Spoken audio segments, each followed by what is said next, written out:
Les doy la bienvenida a este encuentro.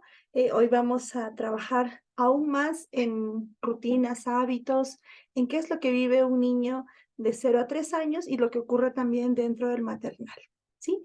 Les doy la bienvenida a cada una de ustedes. Ya saben que es una alegría tenerlas por aquí y sobre todo saber que son pues madres implicadas. Me encanta cuando escriben.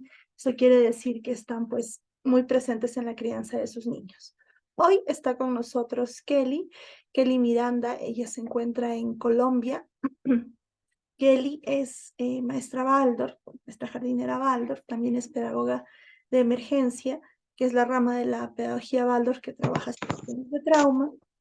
Eh, perdón, ella es también coach de crianza, acompaña a madres, incluso en el proceso de parto, de crianza, familias.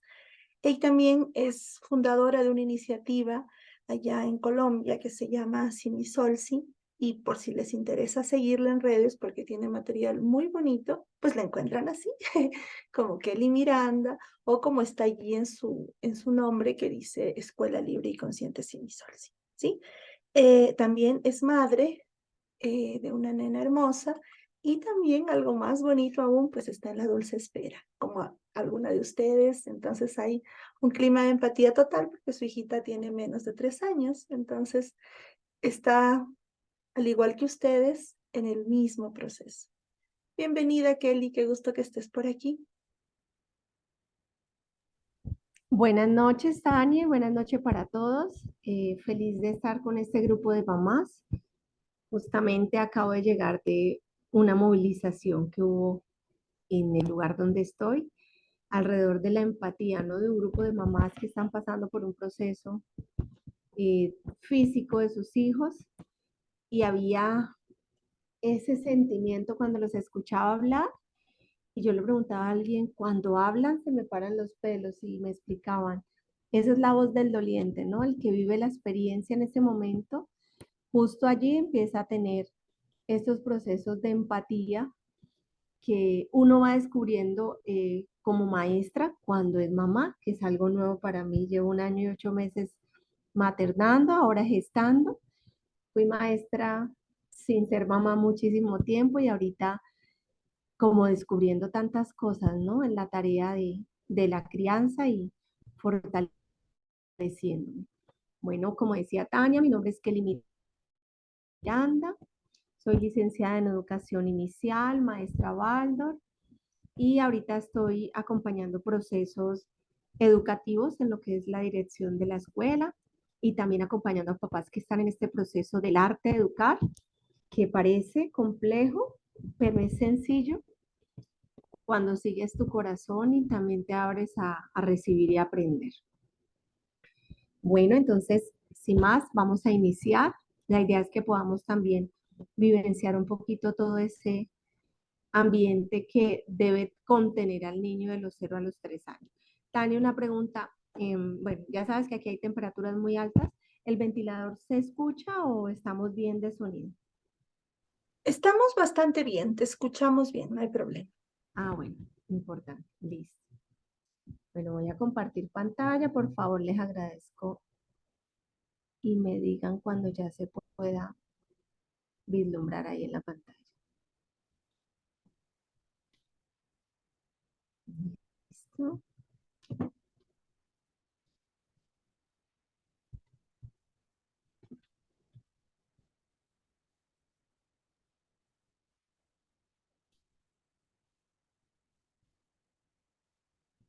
¿Listo? No, todavía no lo vemos. Yo está tardando un poquito, pero no hay problema.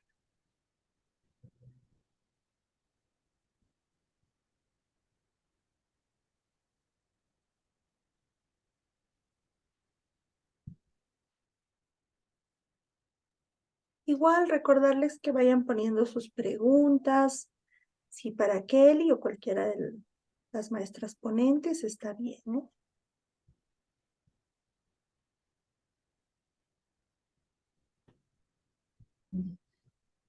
Yo quedo atenta, Tania, porque aquí digamos que yo ya lo veo bien, pero creo que hoy Yo está te más... aviso cuando se pueda, o tal vez si pasas, o sea, dice que sí, pero no se ve.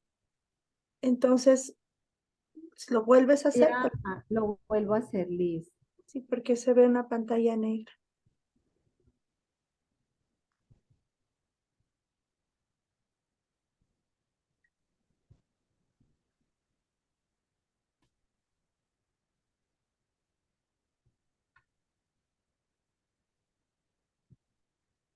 No, todavía no lo vemos, pero si quieres vas empezando y tal vez así va a tardar un poquito, ¿no?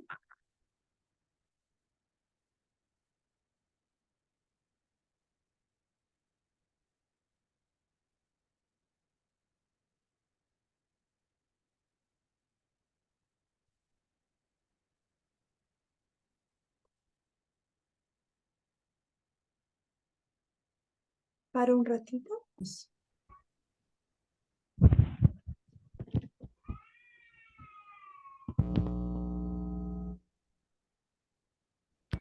Bueno, muy Pero buenas noches, ahora sí. Sí, perfecto, Tania, me avisas. todo Listo. muy bien. Bueno, primero pues darle las gracias por la paciencia y vamos también con días en que todo marcha muy bien y otros días en que todo se dificulta un poquito con el tema de la tecnología. Bueno, mi nombre es Kelly Miranda, como les decía, licenciada en educación inicial, maestra jardinera Baldor, contenta de este proceso de mamá que voy llevando y acunando. Tengo la fortuna de estar criando con compañía y siento que quienes están en ese proceso allí saben que es una bendición, eh, teniendo en cuenta las realidades como alternas que hay. Y también admiro mucho, yo creo que ahora soy una fiel admiradora de las mamás que hacen la tarea solitas allí. Bueno, vamos a hablar del niño de 0 a 3 años y vamos a iniciar con un versito de San Juan que dice así.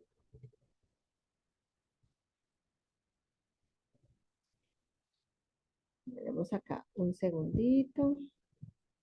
Ese es un versito para los niños y es muy hermoso justo en esta época. Todas las piedras en coro miran el sol con placer. Todas las plantas en coro dirigen al sol su crecer. Todos los animales en coro alaban al sol al nacer. El hombre dice contento, yo llevo el sol en mi ser. Y bueno, este proceso de los 0 a los 3 años es un proceso vital en la vida del niño, porque es justo lo que acontece no solo cuando el niño llega a la tierra, sino antes de que llegue a la tierra. Entonces, lo primero es que el jugar es tan importante para el desarrollo del niño que los educadores no pueden sentirse satisfechos si el niño no juega o juega muy poco. Este texto o este pedacito lo tomamos de la niñez, Estudio del alma en cierne, y es importante que lo tengamos claro de los 0 a los 7 y bueno, y mucho más de los 0 a los 3 años, que es la edad del maternal y que implica lo que yo les decía, la conciencia de saber de dónde viene el niño y de dónde surge ese primer impulso de llegar a la tierra.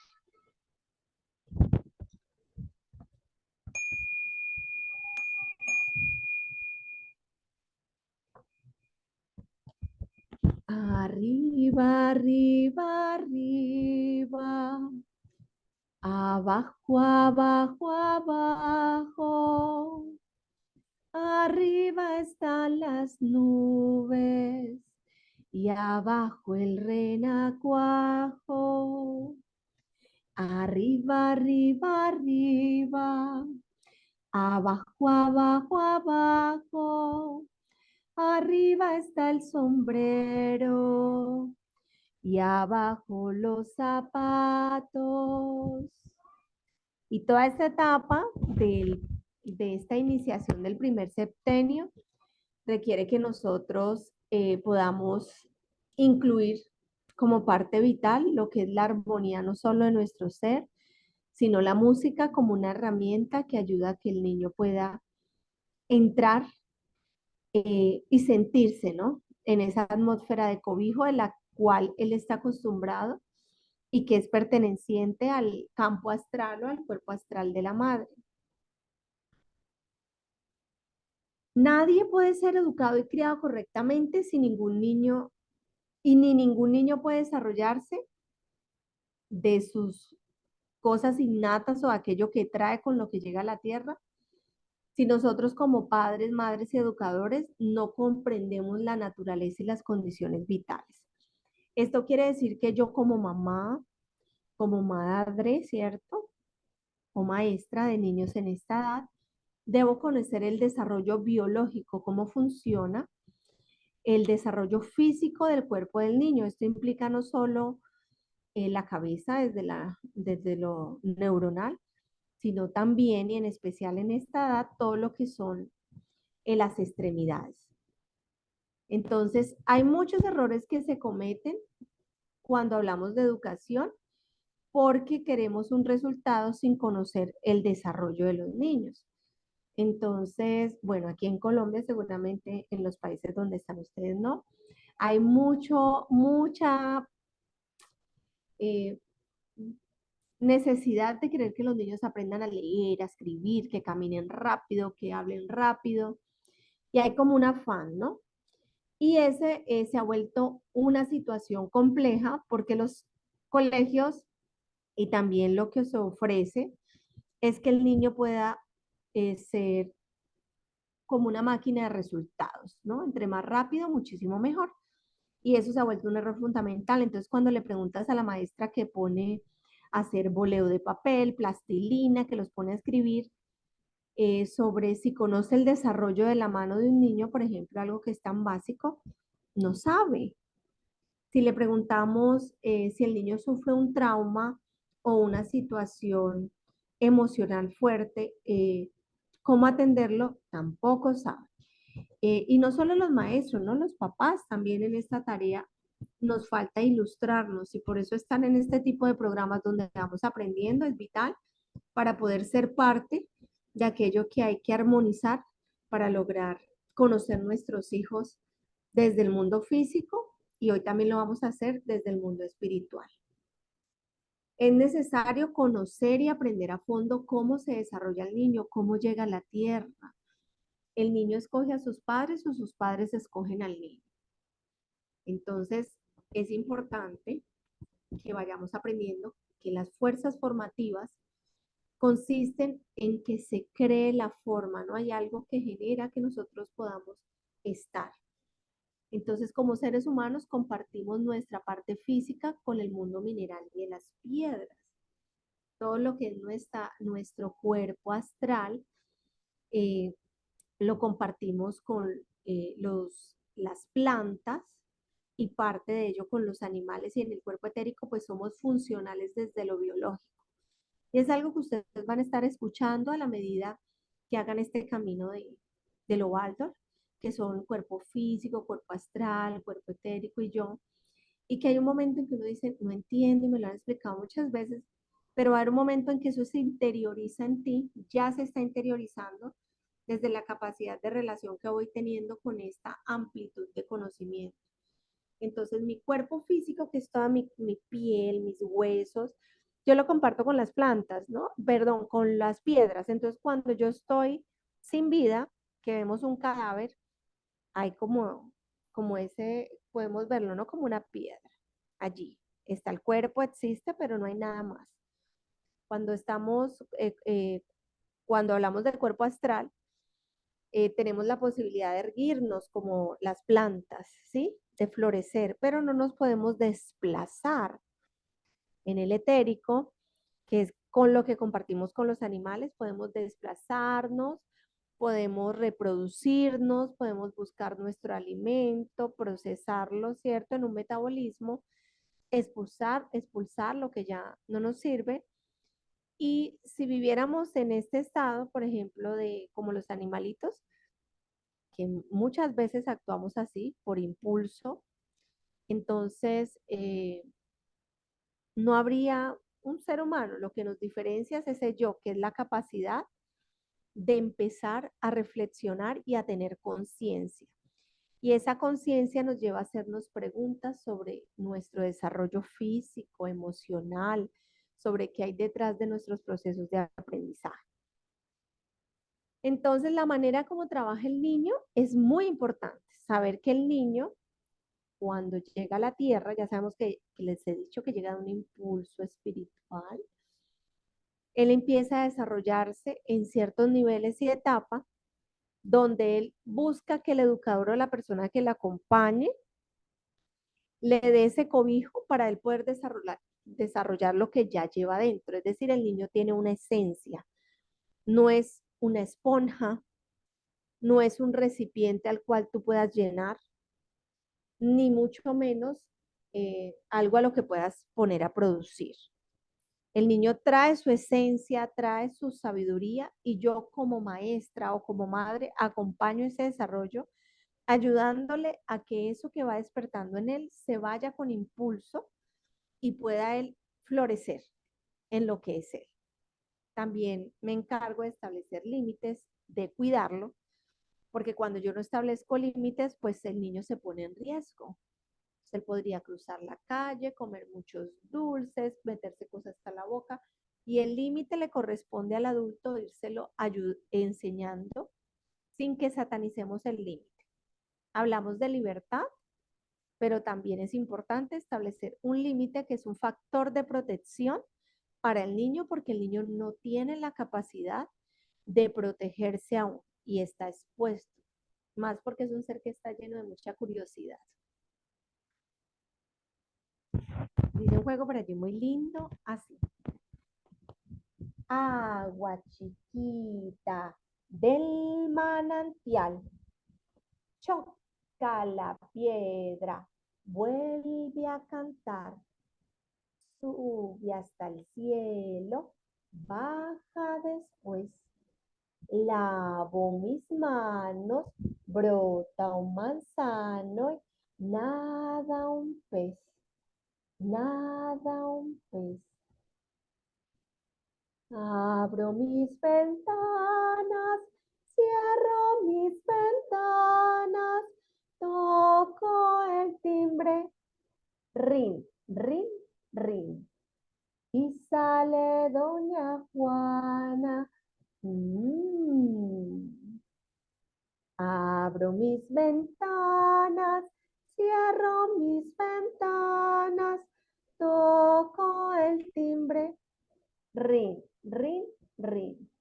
Y sale una rana. Cuando estamos en esta edad, los juegos del preescolar varían mucho el lenguaje de las manos, los movimientos más grandes.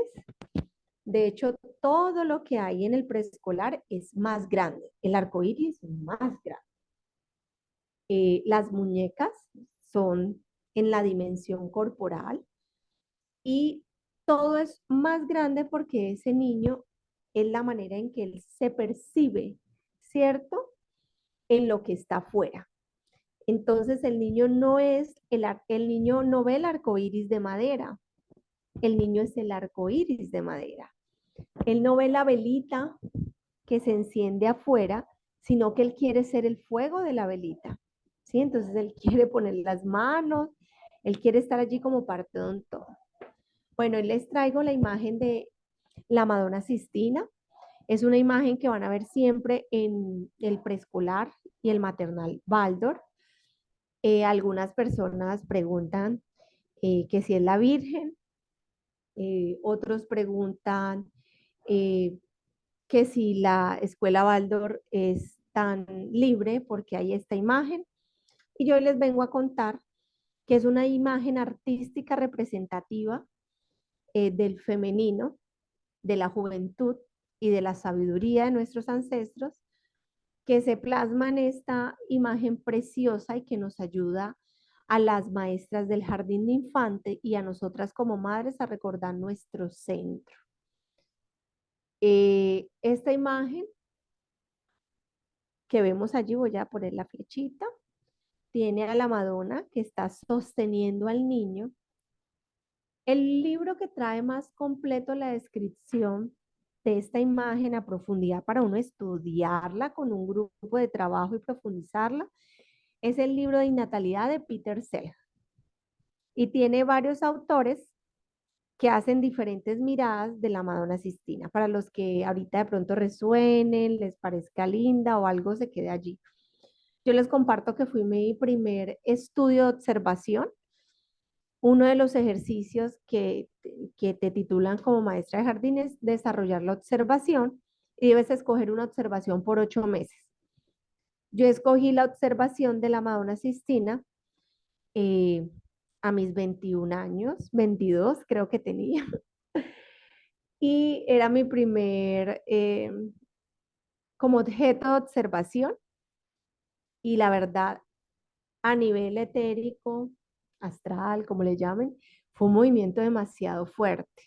Yo no le conté a nadie que iba a observar la Madonna, empecé a tener desdoblamientos en mi proceso personal y yo tenía pánico, ¿no? Entonces ahí me di cuenta del poder de la observación. Y dije, Dios mío, cuando yo conté me dijeron, claro, esa imagen es muy linda, pero cuando tú empiezas a desarrollar la observación, se desarrolla también otra mirada o una tercera mirada, ¿no? Eh, hacia algo diferente ahí, que empiezas a ampliar y tu ojo se vuelve un ojo observador, miras cosas que usualmente no observas. Entonces hoy les voy a compartir un poquito de lo observado y lo que he leído también. Si se dan cuenta, aquí están muchas imágenes o cabecitas pequeñitas, eh, y esas se hablan que son las almas que están interesadas en venir a la tierra. Por aquí abajo voy a quitar esta imagen. Qué pena, un segundito por acá. Llegó una visita inesperada. Ay, no sé cómo ponerlo al ladito. Ya.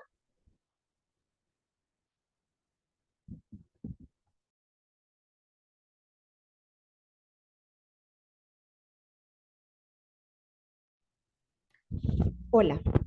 Listo, qué pena. Bueno, por la parte de acá, de abajo, vemos los querubines y son almas que no han, digamos que no tienen aún un interés de bajar a la tierra, están desconectadas, o sea, con su interés o su mirada de pronto con poder bajar y vivir esa experiencia de la vida. Se llaman también almas nuevas, ¿no? Y tenemos la imagen de la Madonna sosteniendo al niño, que es una imagen para la madre donde ella no lo aprieta, no lo sujeta fuerte, si ven está muy relajada y el niño está en total tranquilidad y centro. Es como si sus ojos estuvieran en una mirada fija hacia el mundo con mucha tranquilidad, que sabe que todo va a estar bien. Y la Madonna también tiene esa seguridad. Pero algo muy importante es que acá a este lado está Santa Bárbara, que es toda la juventud, ¿no? Ella está mirando como muy joven, ¿no? Sin la experiencia, está a la espera de lo nuevo, pero tiene toda esa disposición para aprender. Y al otro lado está San Sisto, que él sí está muy seguro de mostrarle el camino a la Madonna, le está como indicando hacia dónde ir. Entonces aquí podríamos ver la sabiduría de San Sisto y toda la fuerza de la juventud que hay en lo nuevo que va llegando. Los pies de la Madonna Sistina están uno más elevado y el otro firme, ¿no? Es como una imagen terrenal, pero también espiritual. Dentro de esta imagen, como maestra nos recordamos tener el centro y la periferia. Siempre esa disposición para mantenernos en el yo, con toda la apertura de aprender lo nuevo, pero también de tomar la experiencia como una posibilidad de escuchar a los mayores, a la gente que tiene sabiduría y que sabe encaminarnos en este proceso de la crianza. Ellos son maestros, personas que han caminado hace rato también en formas de crianza positiva. Entonces nos recuerda siempre mantenernos allí. Y cuando sabemos que hay todo un proceso para llegar a la tierra y tenemos a este niño en nuestras manos con esa responsabilidad, nos podemos encontrar con el equilibrio cuando estamos en desequilibrio. Entonces recuerdo que yo dejo esa imagen de la Madonna Sistina llevarlo a lo profundo de mi ser. Y esta es una imagen muy linda que nos va a ayudar siempre a estar en nuestro centro. También podemos usar la imagen de la balanza para lo que de pronto no resuene o algo así, la imagen de la balanza. Si sabes que va para un lado, hay desequilibrio, si se va mucho para el otro, también. Entonces la vida es una balanza que está todo el tiempo tratando de buscar ese centro.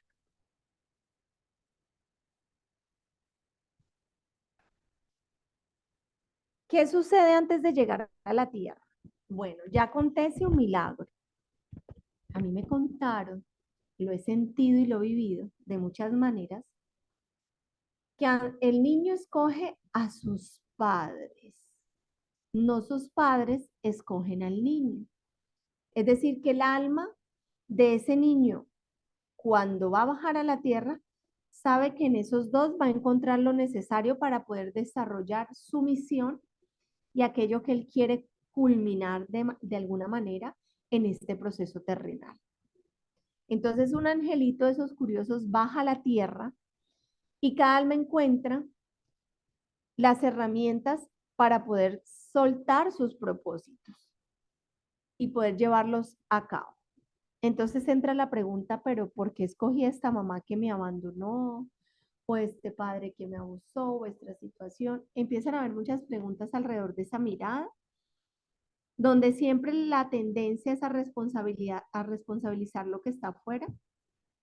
Pero cuando vas caminando en esa experiencia de la vida, empiezas a darte cuenta de que son tus elecciones, porque tu alma es muy sabia y sabía que iba a tener lo justo para poder salir adelante y poder llegar a ciertas situaciones. Eh, También la naturaleza es muy artística y trabaja por estos impulsos de arte. Y la ciencia debe ser artística si desea conocer el desarrollo del ser humano. ¿Qué ha pasado?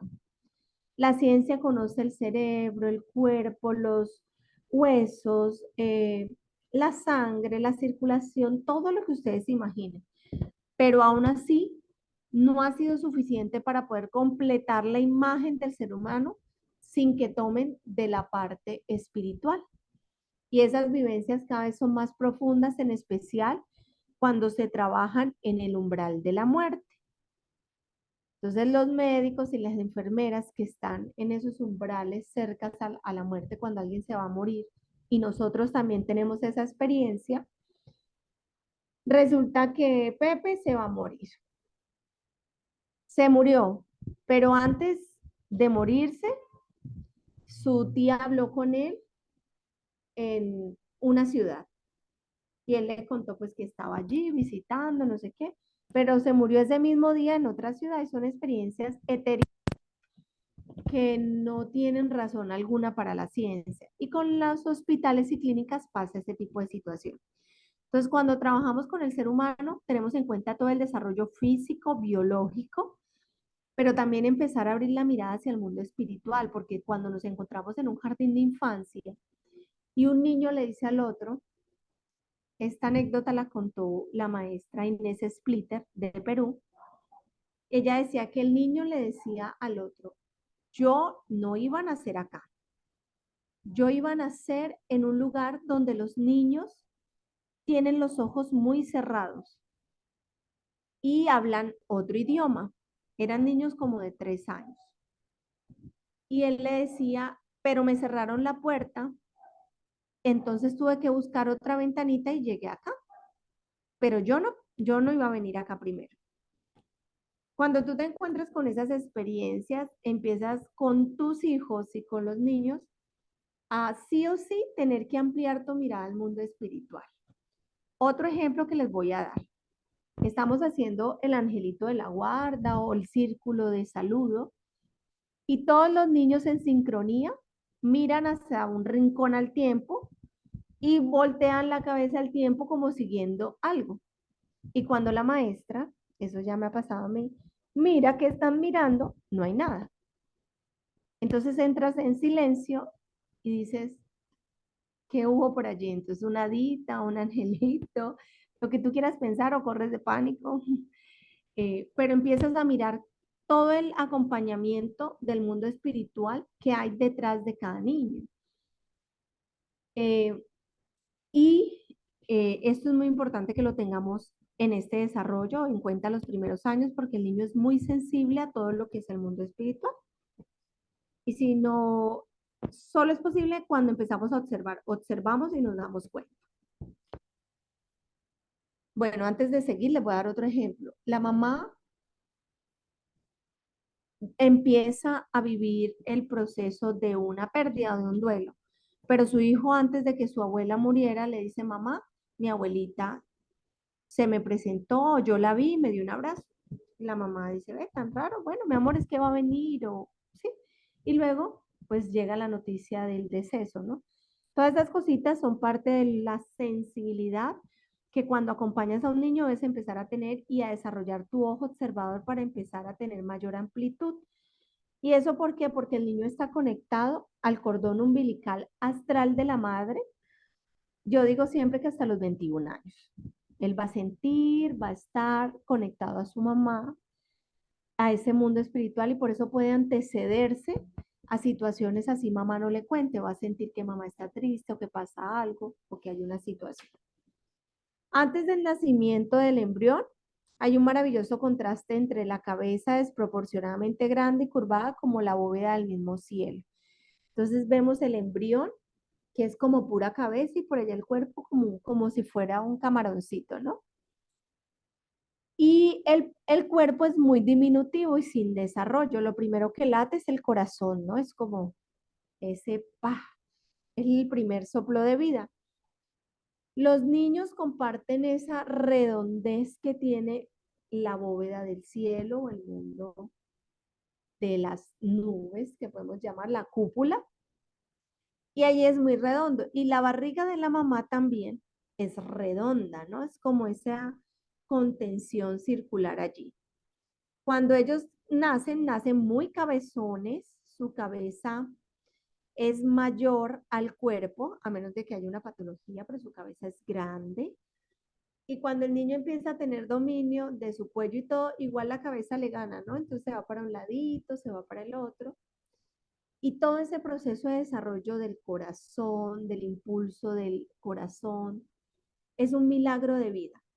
Cuando yo como mamá y como maestra entiendo ese milagro de vida, mi dignidad frente al niño es completamente diferente. Aún más si empiezo a tener la conciencia de todo lo que ese alma requirió para bajar a la tierra y tomar la decisión de bajar a la tierra es una decisión valiente. Por eso decimos que mientras sigan llegando niños al mundo, hay esperanza. En el momento en que dejen de llegar niños al mundo, pues esto se está poniendo grave. Y es lo que también protegemos en estos primeros 3 y 7 años, porque los niños llegan a este mundo, toman el impulso y de repente todo es frío, no hay atención para ellos. Entonces empieza también a haber en masa una necesidad de desencarnar, que es un tema pues ahí muy profundo, pero que lo vamos a mencionar. Y es que nuestra misión como madres de niños de 0 a 7 o maestras es que esta experiencia de la niñez sea tan hermosa y tan bella que el niño se sienta dignificado por esa decisión de haber bajado a la tierra. ¿Cómo acompañamos entonces a este niño? La educación ha de cultivar y no de destruir. Y no hay necesidad, lo que les decía ahorita, de que el niño tenga demasiada información y conocimiento porque va a tener toda su vida para ello. Pero es importante que le cultivemos su imaginación, que se potencie su creatividad, que lo que a él se le ocurra se pueda expandir y pueda crecer. Entonces se vuelve un proceso donde yo empiezo a admirar lo que ya habita en mi hijo y a darle lugar a sus dibujos. Por ejemplo, con el dibujo, si tú no intervienes, los dibujos de los niños son los mismos dibujos que niños del otro lado del mundo. Entonces, primero dibujan grafías, garabateo, que yo lo podría asumir con la creación del mundo. Todo era un caos. Luego el niño empieza a hacer círculos y bolitas, que yo podría pensar que son los planetas. Hay un libro muy lindo que habla de ello, que ahorita recuerdo el nombre. Y luego de que hay puras bolitas, empieza a separar cielo y tierra. Entonces el niño empieza a hacer el círculo del sol, primero lo hace a la izquierda y luego lo va pasando a la derecha y empieza a hacer tierra, aparece el hombre árbol y todo ese proceso del desarrollo del dibujo del niño, cuando no es intervenido por el adulto, es exactamente igual porque tiene que ver con esa percepción que el niño tiene de él en el mundo y lo va plasmando en el dibujo.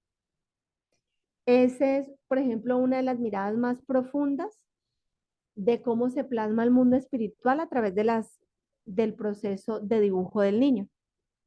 Entonces se hace una cabeza muy grande, un cuerpo muy chiquito, y luego se hace unas manos muy grandes, ¿sí?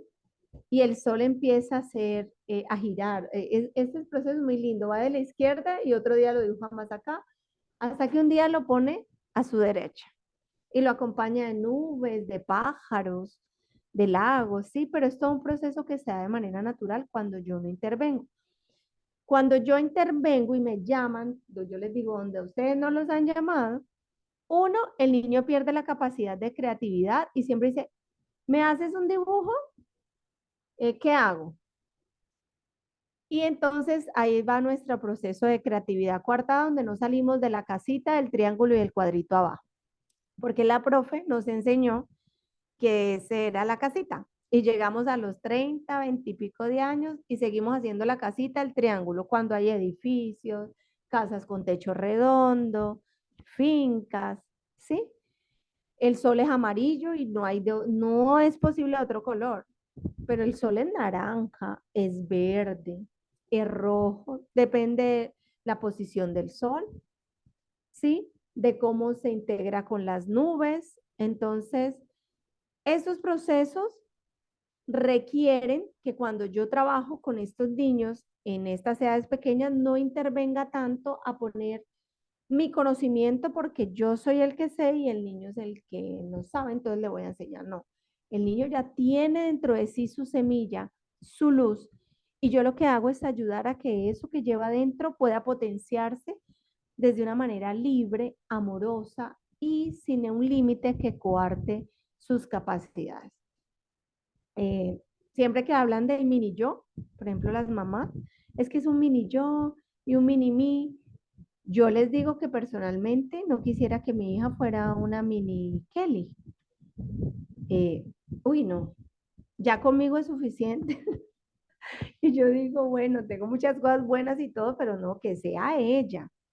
Imagínate una copia mía, pues sería un clon y no, o sea, ese niño nunca va a poder ser él, sino ser mis expectativas, mis sueños no cumplidos, mis frustraciones. Entonces, cuando se vuelve un mini yo, y mi niña quería ser nadadora, le meto la natación por los ojos a mi hija. Entonces, resulta que a mi hija no le gusta y le tiene que gustar porque yo quería ser nadadora. Y así entonces están en la tarde en patinaje, natación, modelado, modelaje, karate. Y lo que quiere el niño, no me doy cuenta porque mi ojo observador está nublado por mi deseo de plantar en el niño mis cosas o mis asuntos no resueltos. ¿Sí? Entonces, bueno, ahí aproveché y les dije otras cositas, pero esto es importante que las tengamos. Yo como educadora debo aprender a conocer los temperamentos a esta edad. Los niños de 0 a los 3 años todavía no los podemos definir en temperamento. De hecho, al ser humano no se puede definir en un solo temperamento, pero hay temperamentos que ayudan en la personalidad o que el niño toma esos temperamentos y a partir de allí se construye su ser. Y yo como cuidadora, maestra y acompañante de este proceso, debo tener claro para saber qué es lo mejor para ese niño. Entonces hay que el colérico, que el sanguíneo, que el flemático, ¿cierto? Y estos temperamentos yo los voy ajustando en la medida en que observo al niño y le voy proporcionando lo que necesita. Entonces, un niño flemático es un niño que es muy lento, que sus procesos son demorados, es un niño que lo puedo vestir de rojo, que le puedo dar comida más cítrica, por ejemplo, donde yo lo invito a hacer otro tipo de actividades que le ayuden como a fortalecerse, ¿no? Y el niño que es muy colérico, pues no lo puedo dar lo mismo que le doy al flemático. Es un niño que más hay que, digamos, tanto que pausarlo es como ayudarle a gestionar esos impulsos muy coléricos. Por ejemplo, un niño muy colérico, literal, coge la vela, enciende la cortina, eh, coge y hace muchas pilatunas, ¿sí? Es más activo y entonces este tipo de niños tienden a tener más dificultad con la regulación de sus emociones y abrazan al otro, pero el otro se ahoga y lo está ahorcando con el abrazo. Así lo está haciendo con mucho amor, ¿sí? Porque es muy apasionado, por ejemplo. Entonces uno también empieza a observar cuáles son los dos temperamentos que más rigen al niño y a partir de allí también le ayuda desde lo que es la alimentación, en la terapia del color y la parte del aprendizaje, ¿sí? También cómo voy a acompañar ahí ese proceso. Y eso es lo que nos hace un verdadero maestro. Empezamos a ser artistas de la educación. Mi ojo observador se empieza a amplificar a tal manera que yo no puedo definir la manera en que educo a mi hijo o le enseño a través de un método. Entonces, esto no se llama el método Baldor, se llama la pedagogía Baldor. Es una pedagogía viva, es una pedagogía que se transforma, que tiene que ver conmigo como madre, como maestra, con mi hijo, con su personalidad y la de mi estudiante, y esté en un grupo con el grupo que trae una energía. Y todo eso hace que yo ponga todas las condiciones necesarias, tomo lo mejor, ¿cierto?, que puedo eh, tener como herramienta y lo dignifico ajustándolo a la necesidad de mi hijo o de mi grupo. Entonces hay muchas herramientas que Tania les va a dar, que van a ir aprendiendo, que van a ir tomando, pero que a la hora de ustedes hacerlo la práctica tiene su sello personal y eso hace que sea una pedagogía viva. Entonces el verdadero maestro no es el que tiene un conocimiento y lo lleva al niño, sino el que crea un puente con una experiencia vivencial donde el niño va a recordar ese aroma de la sopita o de la cremita que le preparaba la maestra, esa suavidad del pan que su mamá le hacía, ¿cierto? Y son todos esos recuerdos que se hacen vivos cuando yo acompaño con contención, cobijo y amor a mi hijo y a mi estudiante. Hay una palabra que se usa muchísimo que se llama alumno y en las investigaciones significa oscuridad. Y el docente es la luz de la oscuridad. Entonces, ir transformando también el lenguaje. Cuando yo digo que soy un maestro de mi hijo, uy, eso es como que suena muy grande. Y lo que me hace ser maestro es que me vuelvo un artista de la enseñanza a través de la observación del desarrollo físico, ¿cierto? Biológico, emocional y espiritual de mi hijo. En esta etapa del primer septenio, voy a cambiar por acá esta, se desarrolla lo que es el andar, el hablar y el pensar. Entonces, de los 0 a los 3, los niños, lo que les decía, aprenden a elevarse en contra de la fuerza de la gravedad, así como la plantica se hiergue con fuerza. Eso requiere todo un proceso, erguirse. Logran el equilibrio, imagínense, con la cabeza aún más pesada que el resto del cuerpo, logran el equilibrio y empiezan a caminar en 2 pies. Eso es todo un proceso allí. Que si usted lo observa como mamá, eso es una maravilla, ¿no? Y si hablamos de movimiento libre, sin intervención, donde no vamos a estar estimulando ni poniéndoles trapos a los niños, empezamos a ver cómo los piecitos se acomodan para pararse, cómo el niño empieza a alzar la cabeza y uno hace mucha fuerza, ¿no? Y uno quisiera irse a meter allí, pero lo correcto es simplemente disfrutar y ver cómo el niño en esa autonomía empieza a lograr sus movimientos y yo le proporciono el ambiente, entonces le pongo un tapete, ¿cierto? Eh, el niño está aprendiendo a observar hacia los lados cuando está más chiquitico, entonces yo coloco la luz bajita para que esté cálido como en el vientre, eh, canto con mi voz, lo llamo por su nombre. Todo eso es un proceso muy lindo. Ese proceso de andar es la primera conquista súper importante en el desarrollo de los 0 a los 3. Lo segundo es el hablar, que es a través de la fonación y mímica, que es lo que antecede al lenguaje. Entonces el niño en su desarrollo, de acuerdo al entorno, entabla el sentimiento de lo que es la palabra. Si yo le digo, hey, eres hermoso, eres bello, no tendría como coherencia, ¿no? Y lo mismo ahora se los pongo al contrario, que es también lo que he observado en muchas mamás, y es el tema de, no toques eso, te va a pasar corriente. Yo te dije que te ibas a golpear y no hay una claridad entre la palabra y el sonido, ¿no? O sea, también en ese lenguaje es importante que yo le llame al niño Juan, ¿sí? O le cante y haya un sentimiento vinculado a través de esa expresión del lenguaje que le permita al niño ir asociando porque el niño es muy musical, ¿sí? Entonces, ese ejemplo que yo les ponía ahorita es el niño cachetea a la mamá, le pega un puño y me dolió, no me gusta que me pegues, ¿sí? Y ahí se requiere no que yo le diga que me dolió y que me gusta, que no, y no me gusta que me pegues, sino no te permito que me pegues. Y empiezo a establecer también desde el lenguaje un cambio en esa fonación y la mímica también en mi rostro. Imagínense una mamá diciéndole al niño que algo es peligroso con una cara de relajación absoluta, ¿sí?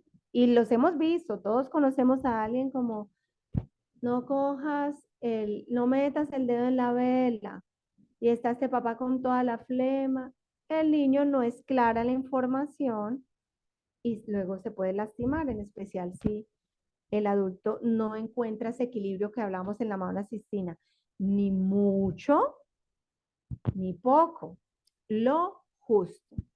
Se desarrolla también el pensar.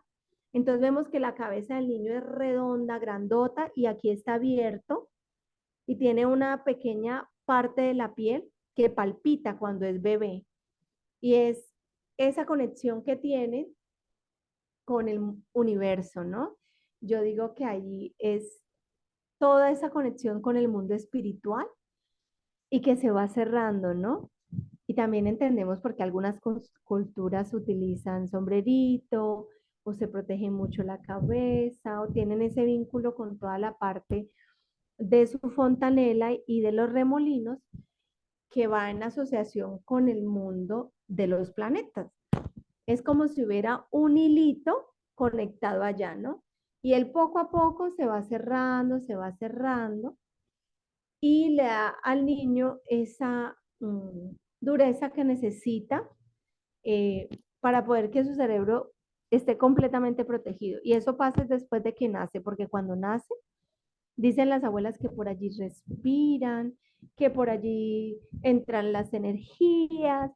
Bueno, hay tantas versiones sobre ese cierre de fontanelas y aquí lo vemos como esa posibilidad de conexión con todo lo planetario, ¿no? Y que va poco a poco en un proceso también cerrándose. Es como el puente del niño, el pie es completamente plano, como una ranita, muy acuático, y él se va construyendo el puente a medida que va creciendo. Estas son las conquistas que permiten al niño esos primeros años, el andar, el hablar y el pensar, el pensar. Y también se va la formación de la dentadura construyendo los primeros 3 años con los dientes de leche. Se llaman de leche porque son heredados, se dice que son heredados de la fuerza vital de la madre, ¿no? Que es a través del seno y aquellos que no se alimentan del seno, pues no lo hacen de la leche de tarro, pero sí lo ha tomado antes de la fuerza de la madre. Entonces estos dientes se llaman dientes de leche porque son una herencia que la madre le regala al niño y que, digamos, le pertenece al niño porque la madre ofrece esa dentadura al niño. Por eso hay que cuidar a las mamás que están en lactancia y que están con estos procesos allí de un bebé muy pequeñito. Después de que se tienen estos tres procesos, a andar, hablar y pensar, va llegando pues la cualidad anímica del yo. En el andar tiene que ver con el cuerpo físico que hablamos, ¿no? Las extremidades, la relación que hay con el, como con el mundo del movimiento, de lo que se concreta. El hablar tendría que ver entonces con toda la parte de acá, la parte del centro, ya no son las extremidades, sino el sistema metabólico motor y el pensar, pues lo que lleva a la cabeza. Con los niños, nosotros hacemos el proceso del andar y del hablar. Y el pensar lo dejamos como una parte más que tiene que ver con una edad más avanzada, ¿sí? Porque el niño reacciona a estímulos y es muy instintivo. Si a un niño le pegan, posiblemente él devuelva el golpe. Si él se cae, se levanta, ¿sí? Se vuelve mucho como del impulso. Si quiere comer, llora porque quiere comida. Si quiere hacer popó, se hace popó. No entra como a pensar, ¿será que me voy a hacer popó? No, el niño hace popó, se hace chichi, la mamá lo atiende, ¿sí? Y no está en ese proceso de pensar. Ese proceso va llegando allí poco a poco al niño, pero los primeros años trabajamos con la voluntad del niño, que tiene que ver con el proceso de andar. Sí es muy importante que en el preescolar o de los 0 a los 3 y a los 7 años, el niño aprenda a conocer su cuerpo. Un niño que conoce su cuerpo va a hablar mucho más claro que un niño que tiene limitación del movimiento. Y no estamos hablando solo de una condición física, sino que un niño que está en pantallas. Entonces, un niño que está en pantallas, su lenguaje no es propio. De hecho, hablan como muñequitos, ¿no? Si los han visto como, hola amigo, ¿cómo estás? Y no tiene como una identidad de su lenguaje. Entonces, andar y hablar van conectados. Un niño que tiene problemas de lenguaje es un niño que hay que poner a brincar, a saltar, montar árboles, rodar. ¿Listo? Para que eso quede claro allí. Los juegos y el juguete en esta edad. Les decía ahorita que el juego y el juguete, pues todo es muy macro, ¿no?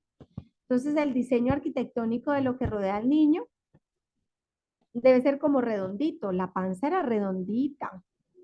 Eh, Cuando el niño nace, qué bonito que tenga esa atmósfera de lo calientito. Entonces, es un cuarto con manticas. Puedo poner manticas en las esquinas para quitar esas aristas definidas y darle como envoltura. Puedo pintar el cuarto de color rosa, ¿cierto? Como las paredes del útero y del saquito que contenía el niño de la abuelita.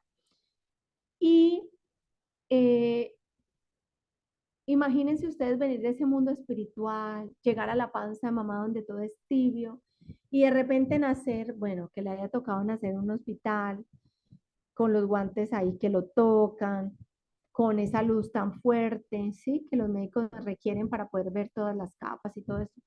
Y llegan a la casa y la casa tiene una discoteca al lado, tum, tum, tum. El cuarto tiene muñecos saturados, colores, Mickey, Minnie. Es demasiado para un bebé. Imagínense ese proceso, ¿no?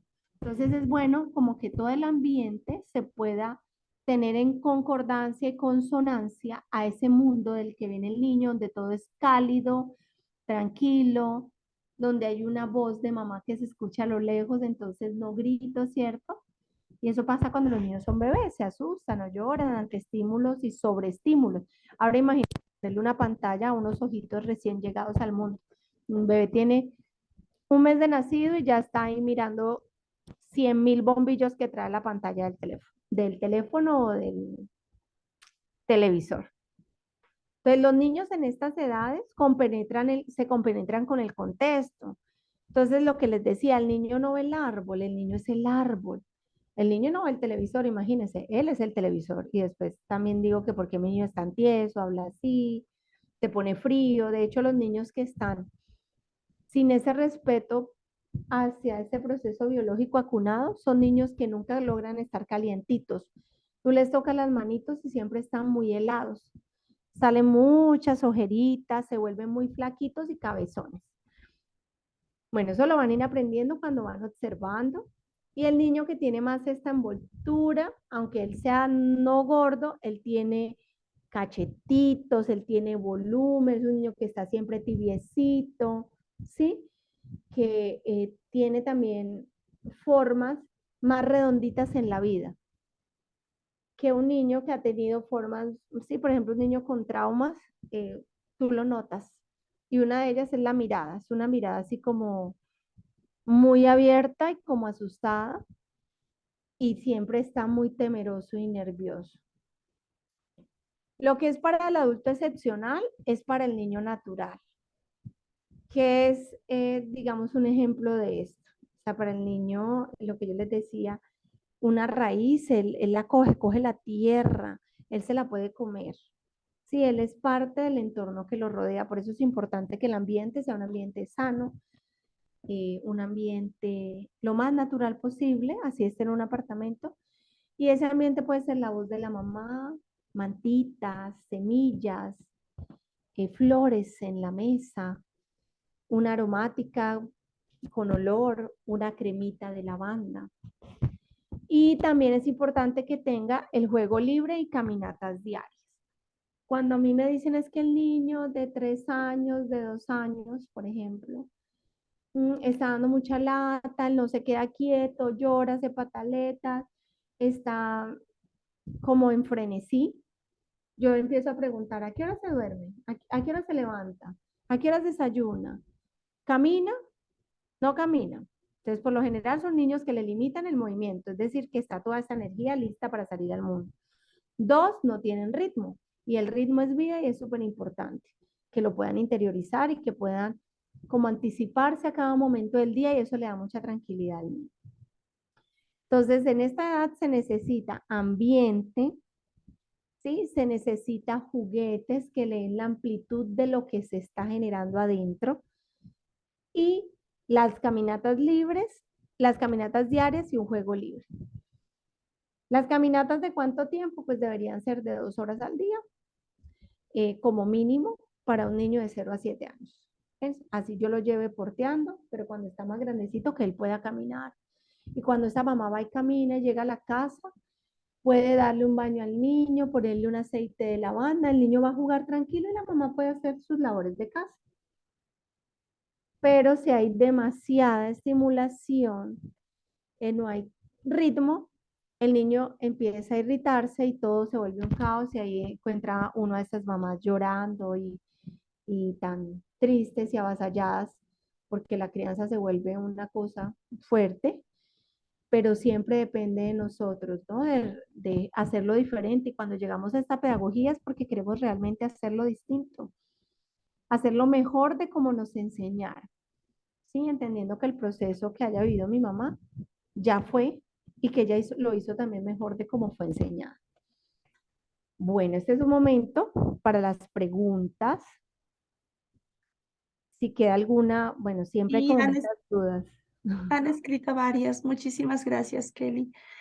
Fátima preguntaba, ¿qué opinas o bueno, cómo se puede aportar en torno desde la estimulación temprana?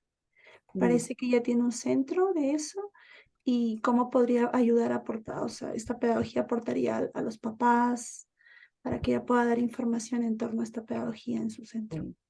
Una cosa es la estimulación temprana adecuada y otra cosa que es lo que se ha comercializado mucho, lo que es la sobreestimulación. Entonces, lo primero es que tienes que aprender como a que la idea pueda llegar realmente, ¿sí? Porque también el tema de estimulación temprana, uno feliz con su centro de estimulación y se empieza a rodear de todo este movimiento libre, más de Baldor y todas le caen encima. Yo lo sé, Fátima, tranquila. Entonces yo como empleo realmente este impulso que tuvo a través de la estimulación. esa estimulación yo la podría vivenciar como el acompañamiento de, como el acompañamiento hacia esos despertares que el niño va teniendo en su desarrollo. Entonces yo estructuro toda una planta física, le hago ciertos ajustes que me permitan también convencerme a mí y estar tranquila de lo que yo hago. Entonces, desde la aromaterapia que llegan los niños, ya eso es no es una sobreestimulación, es algo lindo. Entonces no le va a poner ahí un olor a fresa y frangüesa, eso sería una cosa sobreestimulada. Pero sí puedo poner a hervir limoncillo, ¿sí? Y huele entonces todo a limoncillo, entonces empiezo a conectar los sentidos vitales que son inferiores, que son vista, gusto, tacto, y los empiezo a entretejer con esta pedagogía de manera en que mi clase de estimulación puede ser tejer con los padres y los niños percibir ese proceso del tejido con el que luego van a hacer un caracolito y vamos a cantar caracolito, caracolito, ¿quién te hizo tan chiquito? Entonces, más que poner muchas cosas a disposición, es que esas pocas cosas que tengas, Fátima, las potencias entretejiéndolas con la pedagogía que tiene cosas maravillosas por hacer, ¿sí? Que son muy sutiles, una pluma de una gallina. Entonces mi clase es simplemente sentir la pluma, vivenciarla, que el niño la pueda sentir allí, ¿cierto? Si no hay mar, entonces traigo un poco de la arena del mar y que el niño pueda sentir la arena, porque está pues en Bogotá. Y qué chévere que el niño tenga contacto con la arena porque de pronto no tiene ni la economía ni los pagos del tiempo, pues vamos a sentir la arena. Cosas muy sutiles, pero todo está acá en la manera en cómo tú lo brindes adentro en ese proceso con mucho amor y con mucho tacto, eso se va a ir transformando en tu práctica, ¿sí? Entonces tú sabes que vas como envolviendo, coge todo eso que tienes en tu centro de estimulación y envuélvelo como si estuviera en tu pancita, ¿sí? Como si fuera el útero, que tu centro de estimulación sea un útero de contención donde recibes al niño para que el niño pueda sentirse en ese cobijo. Entonces empezamos también a hacer transformaciones. Uno va haciendo transformaciones. ¿Hay que embarrarla? Sí, muchas veces hay que embarrarla para uno aprender. Entonces, no te des duro, ¿no? Porque muchas veces quien más duro se da es uno, empieza a ocultar cosas, empieza uno como a sentirse en muchas maneras y tiene que ver con la medida que yo me va sintiendo mejor con lo que yo hago, vaya entretejiendo esto nuevo que va llegando, voy creando además una nueva, como una nueva pedagogía que se comunica con lo demás. ¿Listo? Entonces, ánimo ahí, Fátima, tranquila, no te des duro, simplemente vas modificando, vas transformando. Gracias, Kelly. Diana dice, justo lo que tú decías, los niños que piden que les pinten, ella dice, ¿qué puede hacer cuando le piden o le dice, mami, dibújame un carro, un bombero? Bueno, por lo general el niño lo pide cuando hay algún adulto que se lo ha hecho, ¿no? Entonces, hay una frustración porque tú le dices, bueno, píntalo tú, o yo pinto el mío y tú pintas el tuyo, ¿sí? Entonces, yo puedo hacer mi propio carrito para mí en un dibujo y que él haga el suyo en su hojita. Esto es muy frustrante para los niños que han sido escolarizados, que ya antes todo el mundo le ha intervenido en su dibujo, porque ellos dicen, ¿qué hago? Es que yo no sé, es que no puedo, ¿sí?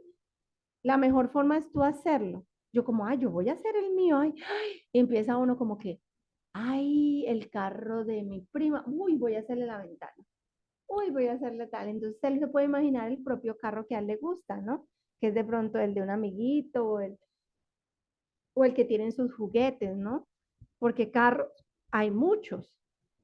Entonces, es un ejemplo con el carro, ¿no? Pero qué lindo poder irlo a ver, de pronto que el niño vaya y mire el carro y ponerme allí yo con mi hojita a dibujar y él con la suya y darle como un valor a cada dibujo, ¿sí? El tuyo es hermoso, el mío también. Y no bajar mi dibujo para que el niño se sienta bien, porque no hay coherencia. Si yo me apasiono y lo acompaño, desde ese niño interior que hay en mí, o mis habilidades lo puedo hacer, y el niño en su manera lo va a hacer y va a empezarle a dar un valor también a sus dibujos. ¿Sí? Entonces, obviamente le puedo decir, listo, hazlo tú y yo le hago una llantica, tú le haces la otra y así poco a poco te vas quitando como de esa costumbre de hacerle los dibujos para que él pueda llegar y al final los niños hasta terminan dibujando mejor que uno. Y cuando un niño dibuja, que uno cree que no hay propósito, pónganse a mirar los dibujos y realmente hay formas muy definidas allí. Entonces, lo que les decía ahorita a Fátima también, sin culpa, ¿no? Es que yo le dibujaba y ahora ¿cómo hago? No, pues ya ahora tienes una conciencia y desde esa conciencia te permites poco a poco ir transformando eso que sabes y que ya empieza a hacerte sentido, ¿no? Porque uno dice, oye, sí, ya se me hace sentido que yo no le tengo que dibujar, sino que permitir que él pueda llegar a las formas, que yo ya no pongo a caminar al niño, sino que proporciono todo para que el niño llegue a caminar. Entonces pues, se va como transformando todo poco a poquito. ¿Quién más estaba por allí? Sí, Lupita pregunta, es que hay recomendaciones a veces de gobierno de no sacar a los niños al patio por las temperaturas. Tú estás en un lugar muy caluroso, entonces, ¿cómo se puede trabajar con tantos rayos del sol, ¿no? Con esto de las caminatas que decía. Sí, pues la verdad nosotros acá nos ambientamos. El patio pusimos una gran polisombra, que de pronto no es lo más natural, pero que ayuda a que haya mayor sombra en la parte, digamos, exterior. Y lo otro, para serles sincero, pues bloqueador, gorrita, ropa fresca. Ya si es una temperatura que amenaza, pues no lo hacemos, pero sí hay que hacerlo. O sea, podemos escoger a primera hora en la mañana y no ir a hacer la caminata a las 11 de la mañana cuando el sol está arriba en todo el centro, sino cuando el sol haya bajado después de las 3 de la tarde o depende, ¿no? Del lugar donde esté más suave. Hay aplicaciones también para ver los rayos UV, cómo están y poder como ir allí desde la prevención, ¿no? Pero el sol hace parte de nuestra naturaleza, imagínense, no nos podemos esconder del sol. Hay otros países donde anhelan el sol. Entonces, simplemente ajustamos. Cuando hay frío y hay nieve, nos ponemos saco, nos ponemos tomillo, nos ponemos solcito, nos ponemos menta, gorros, ¿sí? Para el sol lo mismo, ¿no? Como ya si genera riesgo, pues obviamente evito la salida, pero siempre pensemos, ¿no? ¿Cuándo es el momento de salir? Porque el niño que está encerrado, él te va a pedir a gritos salir o caminar o tener movimiento. Si es una pandemia, pues que en algún momento lo vimos con Tania, pues había otras estrategias, pero en este momento se puede salir y mirar en qué momento es lo más adecuado para salir con los niños. Aquí la verdad la temperatura es muy alta, se usa bloqueador, se usan gorros, pero grandecitos. eh, se pone una ropa fresca y, y lleva mucha agüita para hidratarse, ¿no? Busca la sombra de un árbol, ¿qué tal ir a la orilla de un río? Por ejemplo, es más fresco. Buscar los bosques. Aquí Agua Chica, que es la ciudad en la que yo estoy, cuando tú entras al bosque, es inmediato que cambia tanto la frecuencia energética como es como si hubiera aire acondicionado. Es impresionante.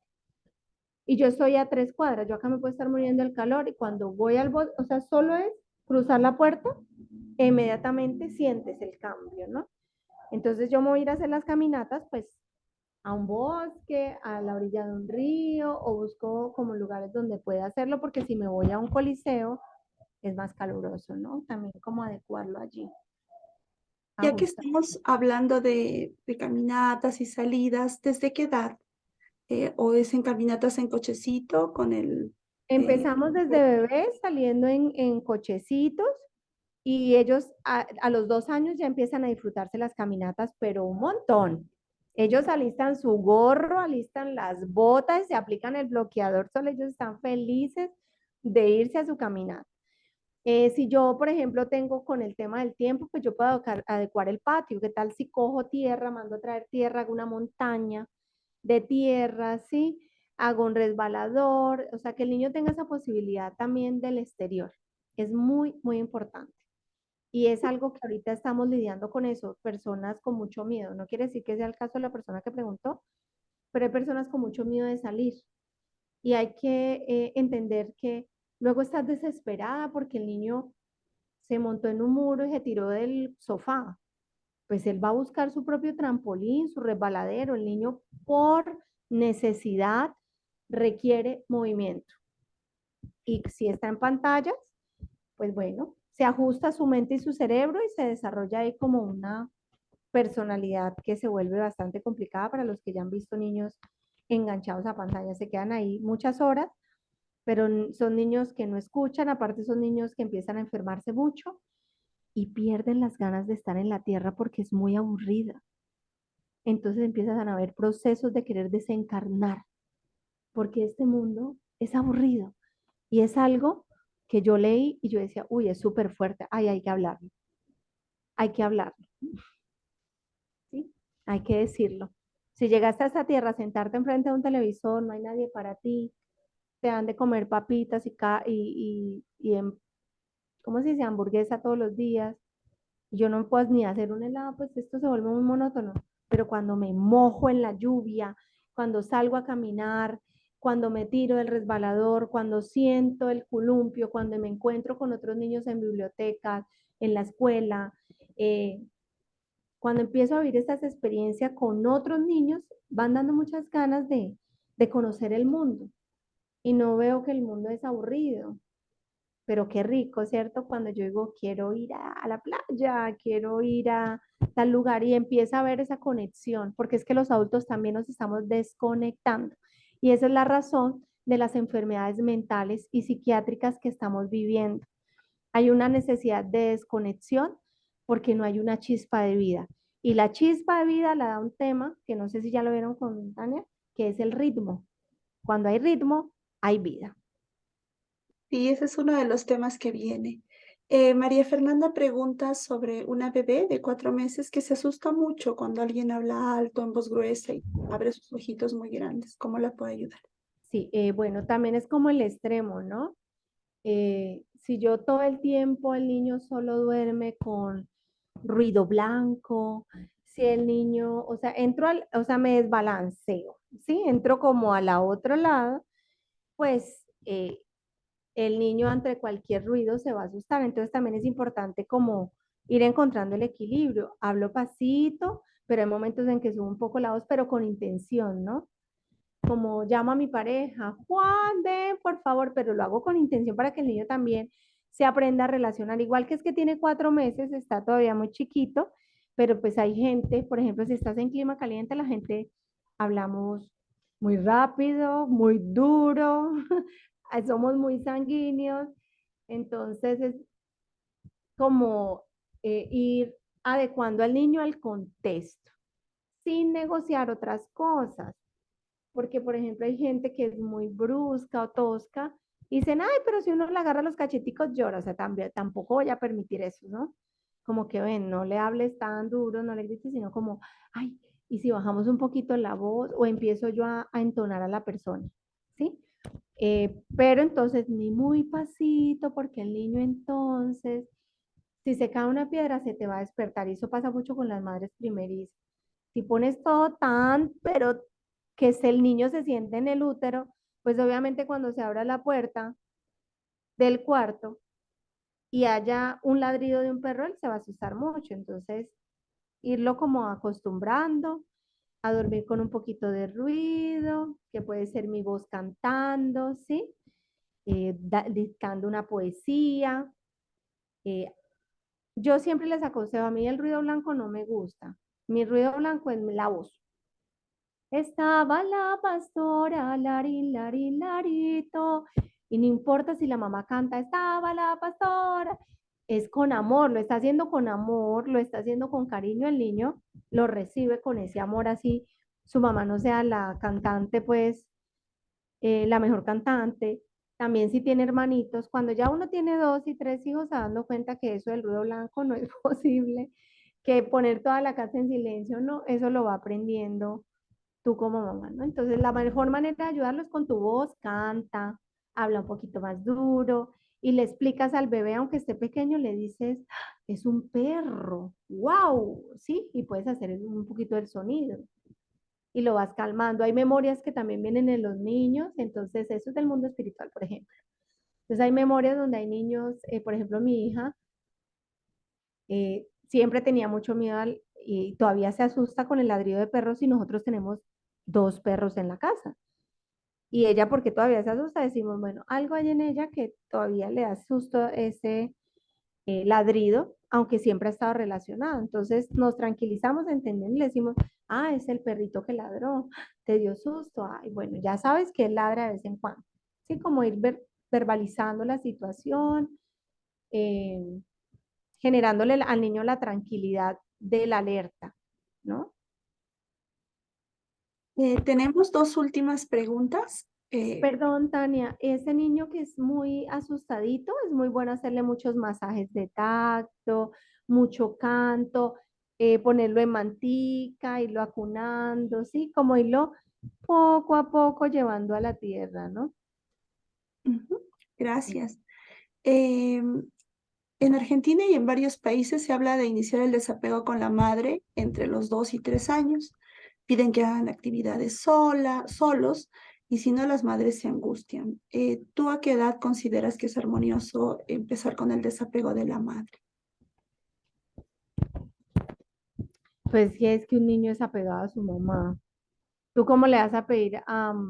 Es que depende, es como lo que hablamos ahorita de sobreestimulación. El niño tiene un apego sano con su mamá. No se puede como interrumpir eso de forma abrupta, ¿no?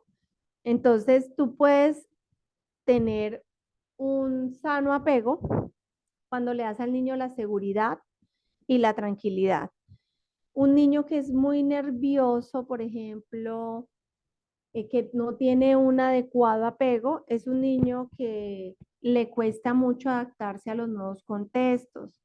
Cuando ha sido un niño bien cuidado, o sea, ha sido un niño que si llora, su llanto es atendido, que si tiene popó, su mamá le ha cambiado, que si se siente, está triste, su mamá lo consuela o su papá también.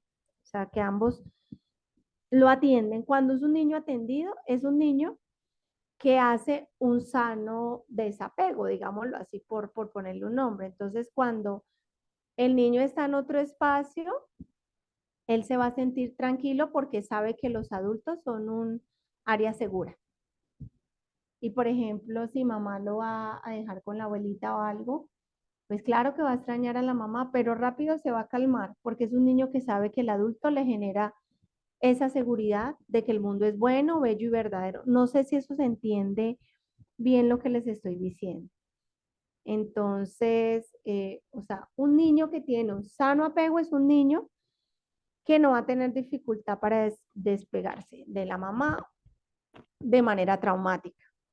Un niño que su mamá ha depositado todas sus inseguridades, voy a ser sincera, la verdad, que él ha depositado sus inseguridades, que es una mamá sobreprotectora, que es una mamá demasiado acaparadora, es un niño que no tiene seguridad, que no ha establecido confianza en el mundo. Todo le genera alerta, ¿sí? Porque todo es amenaza para esa mamá, entonces todo se vuelve amenaza para el niño. Cuando tú haces proceso de adaptación, de pronto Fátima lo ha vivenciado, los niños que tienen un sano apego se desarrollan muy tranquilos, así la mamá esté lejitos, o sea, esté a 3, 4 metros. Cuando tiene una mamá que es demasiado nerviosa, sí, porque son sus procesos personales también, y que le cuesta eh, soltar al niño, es un niño que está agarrado a su mamá y tiembla, tiene miedo, o sea, le genera inseguridad salir. ¿Por qué? Eh, Porque está con la inseguridad. También tenemos los niños que han sido maltratados, violentados. Esos niños no se calman con nada. O sea, niños que ya les ha pasado algo, cuando están lejos de la persona que, aún de su propio agresor, entran en pánico. Y esto funciona a nivel de la psiquis del niño, es decir, que todo le genera miedo. Entonces prefiero el abusador o el agresor conocido que otro desconocido. Esto es en la parte del apego. Entonces, entre más seguridad yo tenga como mamá, le empiezo a dar esa libertad, pero estoy presente, atiendo a mi hijo se comunica más. Y está el otro caso del niño que anestesia su dolor, su atención, porque nunca es atendido, es abandonado. O sea, tiene una mamá, pero lo dejan llorar 4 horas, entonces el niño deja de llorar. El niño entra al jardín y nunca llora, se cae y no llora, le pegan y no llora, tiene frío y no dice, es un niño que ha traído la anestesia a su vida porque así le tocó pilotearla, porque no tiene contención. Entonces no es un niño que no sienta, es un niño que reduce como una manera de protección su capacidad de sentir. Entonces, alguien lo consuela y él se siente hasta extraño, como que no, yo puedo, ¿sí? Y son estos niños que vemos por ahí descalzos, caminando por allí sin zapatos y el piso caliente. Ay, no es que ese niño tiene muchas defensas, no se enferma.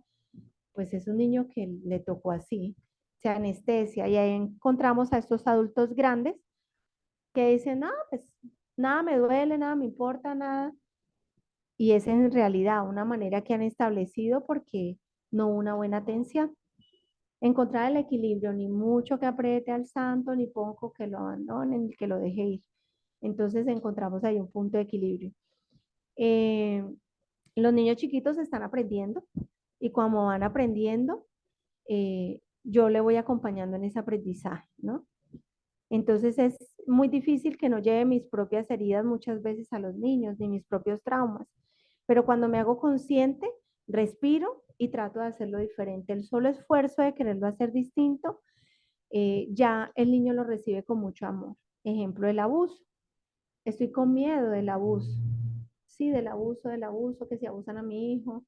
Pero entonces justo cuando hay una mamá con este nivel de ansiedad, es como si atrajera más situaciones. Entonces un niño que se estimula más, o sea, él mismo se empieza a estimular, la niña se sienta encima de las piernas, es como si todo lo que su mamá enfoca la atención, el niño también empieza a enfocar la atención. Entonces, parte del camino de la crianza es empezar a hacerme consciente de las propias cosas que llevo en mi biografía para poder darle al niño esa libertad sin coaccionar su personalidad y su ser con mis propias cosas. Y es un camino muy bonito porque los niños te empiezan a permitir sanar también, ¿no? Muchas cosas allí. ¿Qué otra preguntita habría por allí, Tania? Sí, la última, que es un poco genérica, pero dice dentro de los ritmos, ¿cuál sería la rutina propuesta para esta edad? Yo sé que es muy diferente de 0 a 3, pero bueno, algo como del maternal, ¿no? Sí, sí. No hay casi muchas, o sea, no hay actividad. El ritmo es, uno, tenemos el cambio de pañal hasta, ¿no? Entonces eso también, cuando tienes a varios niños, por ejemplo, es más complicado, pero si estás sola con tu bebé, están las rutinas de 0 a 3 años, que serían, por ejemplo, cuidado personal, que es limpieza del niño, hacemos actividades de juego interior y muchísimo juego exterior, mucho juego exterior. Pero entonces las rutinas son lavarse las manos, secarse, colocarse las botas, por ejemplo, ¿sí?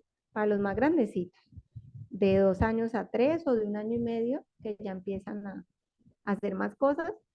Entonces, colocarse las botas, lavarse las manos, cepillarse los dientes, y a esas rutinas les establezco un horario. Y la madre y la maestra debe estar en función de hacer. Es decir, que no está dedicada al niño, sino que está tejiendo, está limpiando, está cortando alimentos y tiene unos horarios para ese tipo de actividades. El niño viene y va. A esa edad es una pequeña hormiguita curiosa que viene, pica por aquí, pica por allá, no se mantiene dentro de un juego, es decir, si está jugando a la cocinita, no se va a quedar ahí mucho tiempo.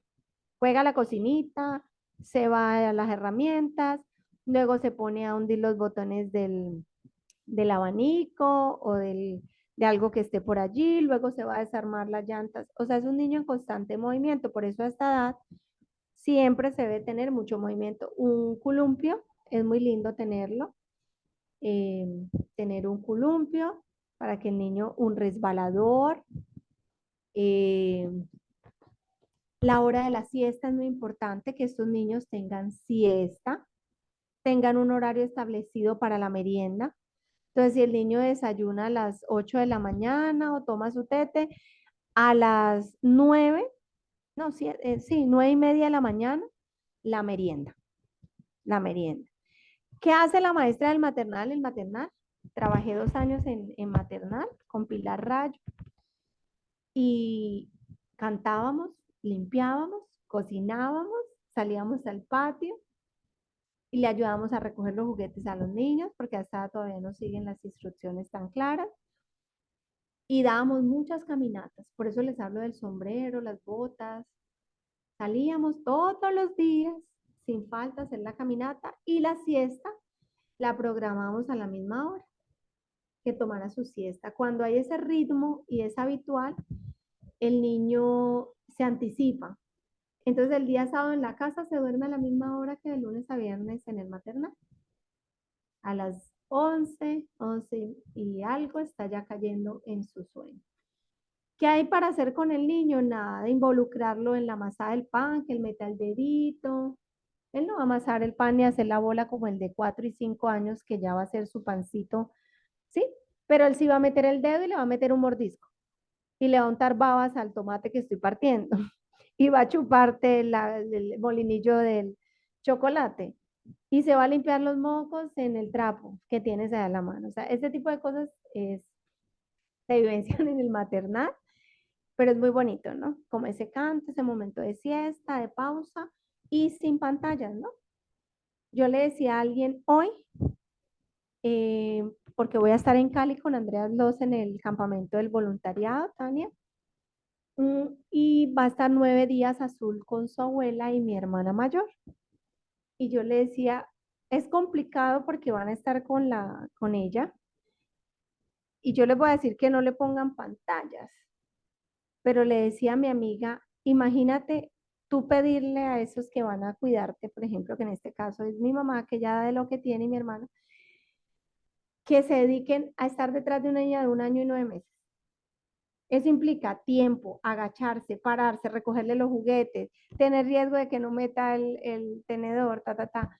Pues yo les voy a dejar una rutina, pero tampoco me voy a idealizar que lo van a hacer así esos días, ¿sí? Eh, entonces uno empieza como a flexibilizar alguna cosita, sí, que por lo menos en mi caso es la primera vez que va a estar porque consideré no conveniente esta vez llevarla, porque la otra vez nos acompañó. De 4 meses estuve en un campamento de verano con niños en estado de vulnerabilidad durante 9 días. Esta es como con mi pancita, cargarla es muy difícil y Álvaro no, entonces va a tener otra dinámica, su abuela se muere por estar con ella, pero lo que les quiero decir es que un niño de 0 a 3 años necesita una madre con mucha vitalidad, que corra, se agache, se voltee, recoja, limpie, haga. Proporciones, si el niño quiere pintar, entonces algo para que pinte. Y es los primeros años donde la mamá, sin ir al gimnasio, baja de peso, les digo yo. Entonces requiere mucha, muchísima, muchísima dedicación. Ya después van a venir otros años donde van a poder tener más esa pausa, más esos momentos de tranquilidad. Sin embargo, yo siempre he dicho que eso es por allá a los 6 y medio. Y eso. Bueno, muchísimas gracias, Kelly. Que te vaya muy linda en el viaje y creo que va a ser la primera separación con Azulita. Sí, yo creo que el papá no se aguante, allá llega en avión a estarse con ella, porque él va a estar trabajando acá. Allá llega, estoy segura. Seguramente. Bueno, te Bueno, agradezco muchísimo tu experiencia de maestra, madre. En verdad, creo que a todas les cala, les trasciende. Y pues Kelly queda también atenta a cualquier pregunta que vaya a surgir a lo largo de la semana. Sí, nosotras nos vemos el sábado. Estoy muy agradecida, Kelly, y contigo hasta una próxima ocasión. Y con ustedes hasta el sábado. Un abrazo, que tengan maravillosa noche todas. Y bueno, hasta luego. aplicando. Abrazos, muchas gracias. Adiós.